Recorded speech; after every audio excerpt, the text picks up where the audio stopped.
Are you a school psychologist looking to save time with writing IEP goals?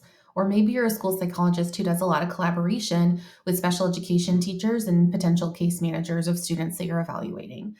If so, then School Psych AI is the perfect tool for you. And if you're thinking, ooh, I'm new to AI, or maybe you're thinking, I'm not yet sure how I'm supposed to use this, don't worry because I'm going to walk you through what it looks like in action. So after you go to schoolpsych.ai, you'll go to Sophia and then click on Sophia IEP goals. This is the screen that you will see, and this text box down here is where you will give Sophia a prompt and some context or background.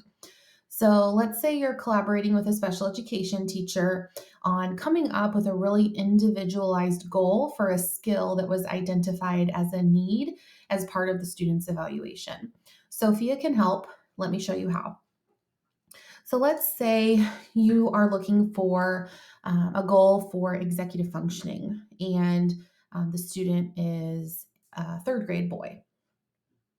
Help me write an IEP goal for a third grader on executive functioning,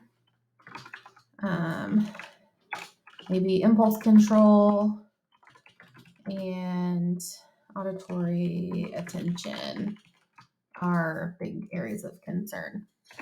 Let's see what Sophia comes up with. All right, by the end of the school year, student will demonstrate improved impulse control and auditory attention skills in the classroom. This will be measured by a decrease in impulsive behaviors and an increase in the ability to sustain attention during class activities as observed by the teacher and documented in weekly progress reports. Okay, it's a good start. Let's make it a little bit more specific to that student. So let's say as part of the evaluation, impulse control looked like blurting out. So let's adjust this. Now make it, or now include measurable benchmarks to include blurting out in class.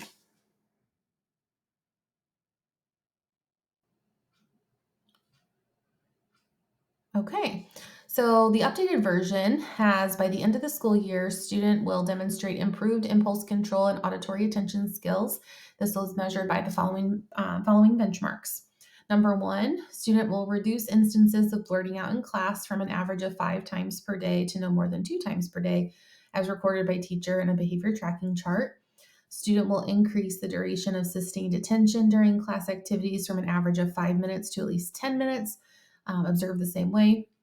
And then the third, student will independently use self-regulation strategies such as deep breathing or counting to 10 to manage impulsive behaviors at least 3 out of 5 observed instances as measured by teacher anecdotal notes. Okay, I like this a little bit better. It's more teased apart. And then from there, when I'm consulting with that case manager who's writing the IEP goal, or maybe if I'm assisting with that, I can tweak things from here. Maybe from the evaluation, baseline of blurting out is actually 5 times in 5 minutes, let's say. So from there, we can tweak it and adjust it to that particular student. Same with the duration of sustained attention. If we know that the baseline data is about 2.5 minutes, then we want to make sure that we're writing an attainable and reasonable goal for that student.